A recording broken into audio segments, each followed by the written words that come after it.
Qu'est-ce que la correction fraternelle?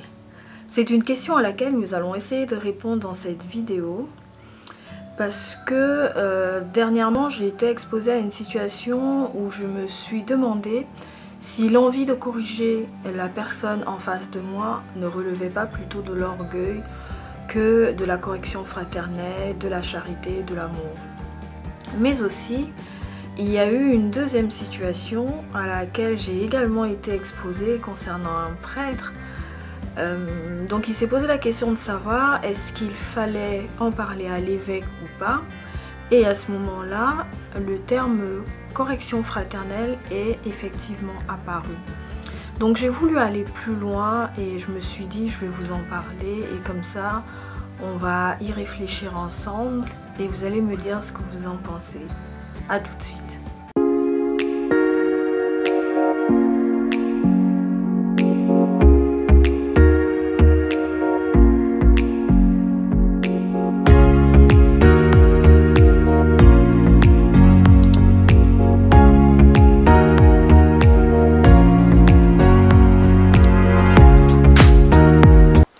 Bonjour, mon nom est Grace No, je suis l'auteur du blog kerygmachristus.com et des autres plateformes en lien avec le blog kerygmachristus.com, notamment cette chaîne YouTube, le profil Facebook et Instagram, etc. Sur cette chaîne, nous parlons de lifestyle chrétien, de foi, de spiritualité, de développement intégral, de célibat, différents états de vie, des relations hommes-femmes, etc. Bref, tu l'auras compris, cette chaîne est assez éclectique, donc à l'image de son auteur, c'est-à-dire moi. Si tu n'es pas encore abonné, je t'invite à le faire et surtout, n'oublie pas d'activer les notifications pour être tenu au courant de l'actualité de la chaîne et comme ça, tu ne rateras rien. Sans plus tarder, entrons dans le vif du sujet. Qu'est-ce que la correction fraternelle? Eh bien, pour répondre à cette question, nous allons regarder dans l'Évangile. Ne t'étonne pas parce que je vais parfois regarder mes notes, c'est simplement pour garder un fil logique et ne pas allonger inutilement la vidéo. Donc il faut être synthétique et assez concis. Voilà. Donc on prend l'évangile de Matthieu au chapitre 18, versets 15 à 18. Je vais lire. Si ton frère vient à pécher, va le trouver et reprends-le, seul à seul. S'il t'écoute, tu auras gagné ton frère. S'il n'écoute pas, prends encore avec toi un ou deux autres pour que toute affaire soit décidée sur la parole de 2 ou 3 témoins. Que s'il refuse de les écouter, dis-le à la communauté, et s'il refuse d'écouter même la communauté, qu'il soit pour toi comme le païen et le publicain.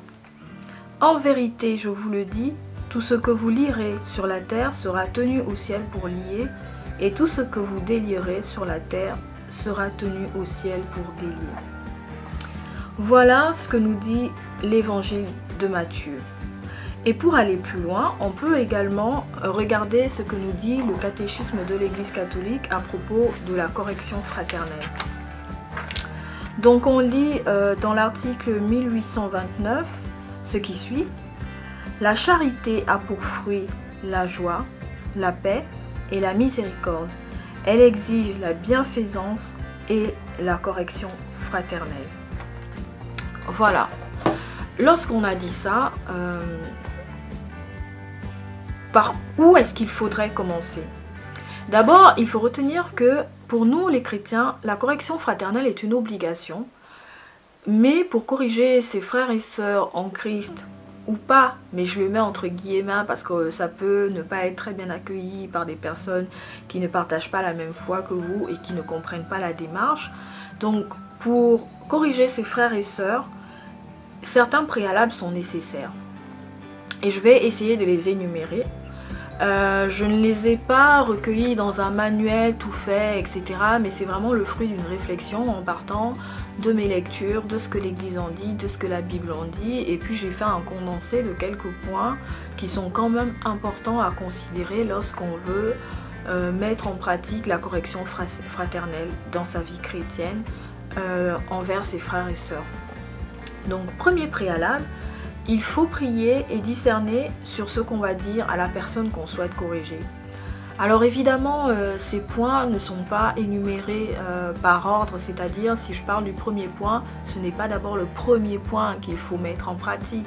Donc je donne les points comme ça, je les jette dans la mare et en fonction de la personne que vous souhaitez corriger, de l'objet de la correction, vous allez pouvoir puiser dans ces différents points-là pour corriger vos frères et sœurs en Christ. Donc premier point, il faut prier et discerner sur ce qu'on va dire à la personne qu'on souhaite corriger. Ensuite, deuxième point, il faut se sentir libre de le dire parce que cela ne nous appartient pas. La Bible nous enseigne que les paroles que nous adressons au Seigneur dans la prière nous sont inspirées par l'Esprit Saint. Donc moi, je crois vraiment que si on prie parce qu'on souhaite corriger une personne, le Seigneur va nous inspirer ce qu'on va dire. Et cela ne nous appartient pas. C'est une parole qui est délivrée pour la personne que vous devez corriger, pour la personne à qui vous devez parler. Donc il faut vraiment vous sentir libre. Ça ne veut pas dire qu'il faut faire tout et n'importe quoi, qu'il faut dire tout et n'importe quoi, qu'il faut blesser la personne. Ce n'est pas l'intention du Seigneur et ça m'étonnerait qu'il vous inspire des paroles méchantes qui vont blesser la personne que vous souhaitez corriger et ainsi vous allez plutôt produire l'effet inverse de ce qui est recherché dans cette correction-là. Donc, troisième point, il faut se demander pourquoi on veut corriger notre frère ou notre sœur.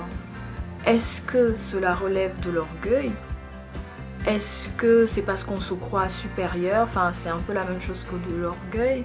Enfin, il faut vraiment se poser cette question et se demander qu'est-ce que cela vous apporte à vous, qu'est-ce que cela t'apporte à toi, qu'est-ce que cela apporte à la communauté, parce que la correction fraternelle vise aussi le bien de la communauté.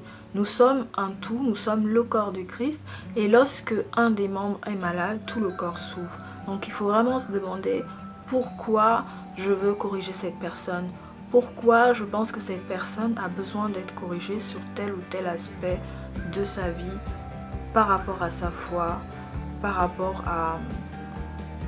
rapport au Christ, parce que comme je disais précédemment, on doit proclamer le Christ dans tous les aspects de notre vie. Donc pourquoi est-ce que je pense que cette personne a besoin de se convertir dans cet aspect de sa vie pour être vraiment un témoin du Christ, un témoin de l'évangile et porter l'évangile dans sa vie et témoigner dans sa vie. Quatrième préalable selon moi, il faut faire preuve de prudence parce que ce qu'on va dire vise à un changement de comportement vis-à-vis de la personne. Ce changement de comportement, c'est simplement une conversion. Donc il faut vraiment faire attention à ce qu'on va dire. Ça rejoint aussi ce que j'ai déjà dit précédemment. Et il faut retenir surtout qu'on ne corrige pas seulement par les paroles, mais aussi en actes. C'est bien de vouloir corriger son frère ou sa sœur qu'on estime être dans une situation de péché qui ne glorifie pas Dieu.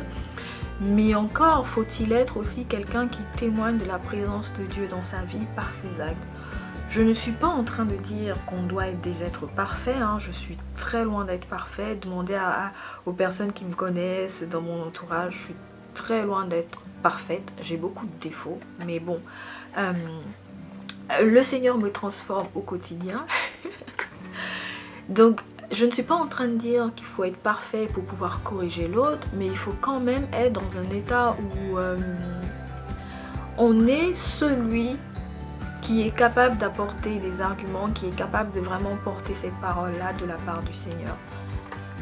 C'est pour ça que c'est important de prier, de méditer sur ce qu'on va dire, mais surtout de laisser le Seigneur nous inspirer nos paroles pour ne pas être blessant. Ensuite, cinquième préalable, il faut faire preuve d'humilité. C'est important. Et c'est en lien avec ce que j'ai dit dans le quatrième préalable. Faire preuve d'humilité, c'est simplement reconnaître que on est soi-même pécheur, on n'est pas parfait et qu'on s'adresse à un autre pécheur. mais on s'adresse à cet autre pécheur parce qu'on veut son bien, parce qu'on veut le bien de toute la communauté, parce qu'on voit qu'il est malade.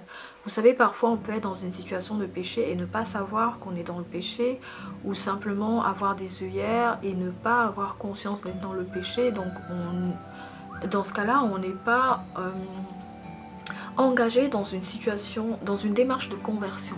Donc on n'est pas engagé dans une démarche de conversion parce que on estime qu'on n'est pas dans une situation de péché, ou que ce qu'on fait ne porte atteinte à aucun principe, à aucune loi divine, etc. Enfin bref, on n'est pas dans le péché, quoi.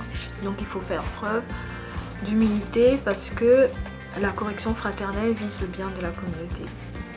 Et à ce propos, la Bible dit justement dans Romains 12 que nous sommes les membres d'un seul corps, comme je disais précédemment. Donc si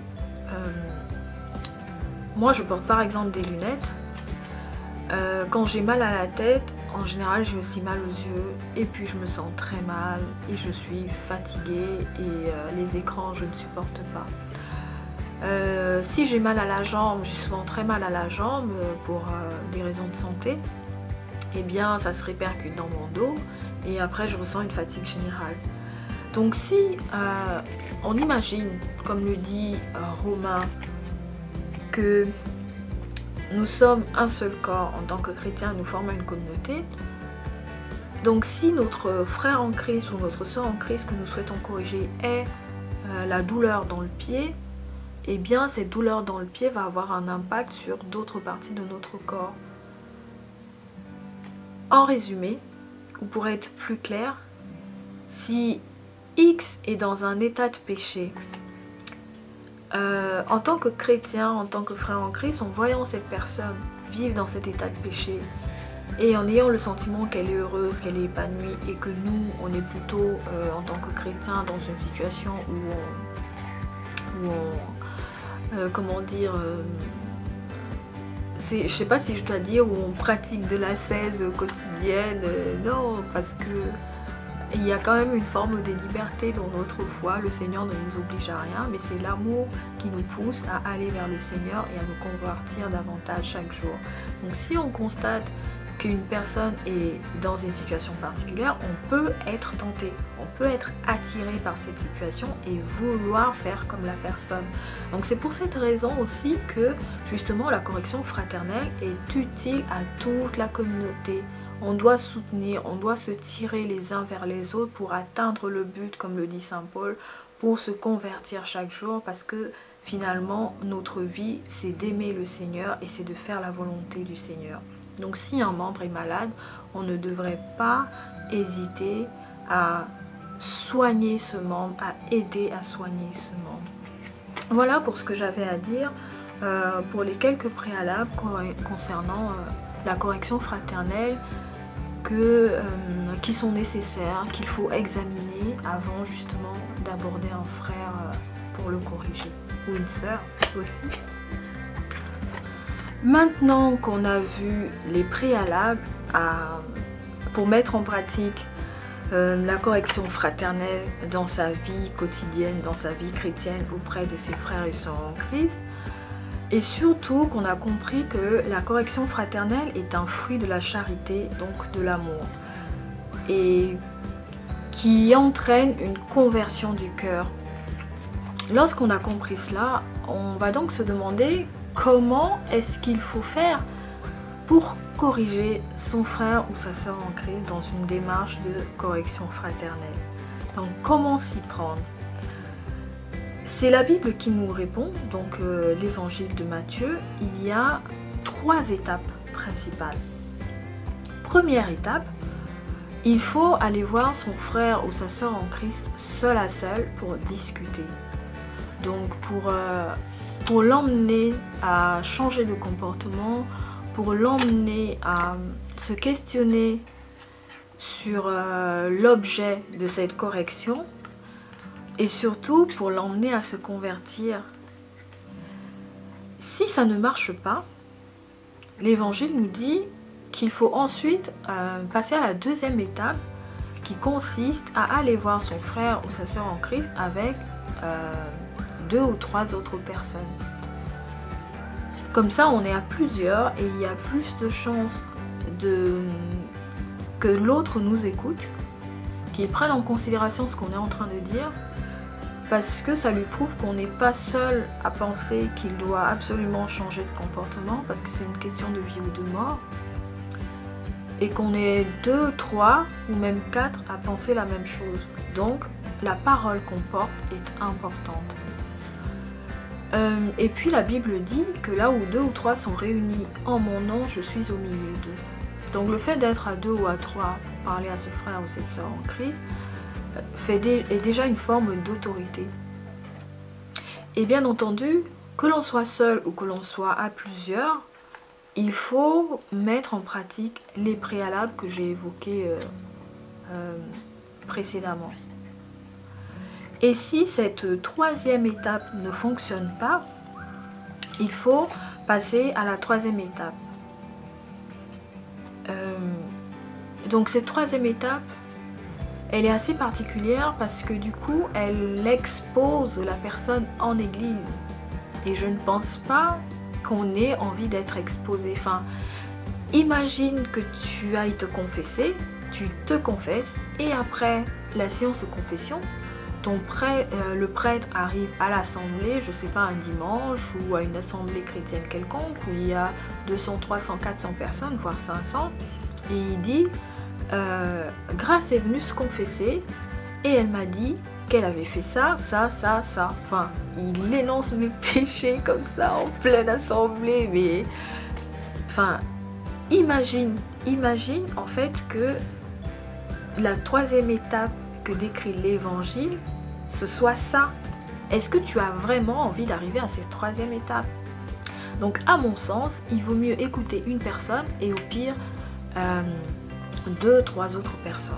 Voilà, parce qu'on est dans la confidence, on est dans une démarche de correction fraternelle, on est dans une démarche d'amour, de charité. Dans la troisième étape aussi, on est dans une démarche d'amour et de charité, mais la dimension n'est pas la même, parce que là il s'agit vraiment de faire corps, d'informer tout le corps, d'informer toute la communauté et d'exposer celui ou celle qui refuse d'entendre ce qu'on lui dit, qui refuse de changer, qui refuse de se convertir. Et l'évangile nous dit que s'il refuse d'écouter la communauté, on doit le traiter comme un païen. C'est violent. Oui, c'est violent, mais c'est ce que l'évangéliste dit. On doit le traiter comme un païen, donc comme quelqu'un qui n'est plus des nôtres. Celui qui n'appartient pas au Seigneur appartient à qui? Il appartient au diable, il appartient au malin. Donc si on refuse de se convertir, si on refuse de tendre vers le Christ, de regarder vers le Christ, on n'appartient pas au Christ. Donc à qui est-ce qu'on appartient? Et dans ce cas-là, justement, l'évangile nous dit de considérer l'autre comme un païen, comme quelqu'un ne faisant plus partie de la communauté. Et ça peut vraiment être très violent. Dans des cas particuliers, l'Église recommande de passer de l'étape 1 à l'étape 3 sans forcément passer par l'étape 2. Si on prend le cas des viols d'enfants, on n'a pas besoin de faire une médiation à 2 ou à 3 ou 4 personnes. Il faut le dénoncer parce qu'il y a des vies qui sont détruites. Donc on passe directement à l'étape 3. Voilà. Donc c'est ce que j'avais à dire à propos de ces 3 étapes-là. Enfin, c'est une lecture du texte que j'ai lu en début de vidéo. Vous pouvez aller vérifier. Donc ce sont les 3 étapes qui nous donnent la méthode pour corriger nos frères et sœurs en Christ. Il faut aussi noter une chose, c'est que la correction fraternelle est liée au 2e commandement qu'on peut retrouver dans Matthieu 20:39 qui dit « Tu aimeras ton prochain comme toi-même ». En effet, c'est parce qu'on aime nos frères et sœurs en Christ qu'on a besoin, ou qu'on a le devoir plutôt, de les corriger lorsqu'ils sont sur une mauvaise pente. Personnellement, j'ai parfois été dans des situations où j'aurais vraiment, mais vraiment, vraiment souhaité avoir un frère ou une soeur en Christ qui me dise « Grâce, ce que tu fais, ce n'est pas correct, ce n'est pas correct ». On hésite beaucoup aujourd'hui à oser parler à nos frères et sœurs en Christ pour plusieurs raisons. Et ça, c'est ce qu'on peut appeler des obstacles à la correction fraternelle. Parmi ces obstacles-là, il y a la peur de déplaire à l'autre, il y a la crainte d'ingérence parce qu'on va se dire que celui ou celle qu'on va corriger va penser qu'on veut avoir le contrôle sur sa vie. Et puis il y a aussi la peur de susciter un malaise par rapport à soi-même lorsqu'on se sait par exemple dans une situation qui n'est pas très catho, j'ai envie de dire. Donc on peut avoir cette peur-là par rapport à soi-même, de ne pas se sentir légitime et de se dire qui suis-je moi pour corriger telle personne? Moi aussi je suis un pécheur. Et puis cette personne sait par exemple que vous avez été dans une situation pas très glorieuse, donc en fait vous vous sentez, tu te sens gêné d'aller vers elle et de la corriger. Ça peut être un obstacle à la correction fraternelle. Et puis il y a le fait qu'on ne veut pas blesser l'autre. Oui, dans toutes les relations humaines, hein, il peut y avoir des blessures volontaires ou involontaires. Mais moi je crois que si c'est le Seigneur qui nous inspire ça, si on a prié, si on a appliqué les préalables, il n'y a pas de raison que la personne nous en veuille indéfiniment. Peut-être sur le coup, oui, parce que ça peut toujours être difficile à accueillir lorsqu'on nous fait des reproches ou lorsqu'on nous dit clairement qu'on n'est pas dans une situation très glorieuse, qui n'honore pas le Seigneur. Donc c'est normal. Voilà, et ça fait partie, malheureusement ou heureusement, ça dépend pour qui, ça dépend de quel côté on se place, ça fait partie des obstacles de la correction fraternelle. L'un des plus grands exemples de correction fraternelle, c'est le Christ aussi, avec la femme adultère. Lorsque la foule emmène la femme adultère et la jette aux pieds du Christ en disant « elle a péché, elle a été prise en flagrant délit d'adultère et la loi de Moïse nous dit qu'il faut la lapider », qu'est-ce que le Seigneur va faire? Le Seigneur va dire que celui qui n'a jamais péché lui jette la première pierre. Et en entendant cela, la foule va commencer à se dissiper, Et le Seigneur va dire à la femme adultère, tu vois, personne ne t'a lapidé, enfin un truc dans le genre. Et elle va dire oui, personne. Et le Seigneur va lui dire, moi non plus je ne te condamne pas, va et ne pêche plus. Donc en réalité c'est ça. D'abord nous ne sommes pas le Christ, nous ne sommes pas des dieux. Donc notre démarche de correction fraternelle c'est l'amour. On aime notre prochain, on ne le condamne pas, mais on lui dit simplement convertis-toi, ne pêche plus, ne pêche plus, ne pêche plus. Et oui, et malheureusement, c'est pas facile. Donc c'est aussi pour cette raison que j'ai voulu mener cette petite réflexion et vous la partager pour qu'en fait, tu puisses te questionner par rapport à ta pratique de la correction fraternelle au quotidien. Voilà. Et pour le mot de la fin, j'ai envie de vous lire un texte de Jacques, chapitre 5, versets 19 à 20, qui dit ceci.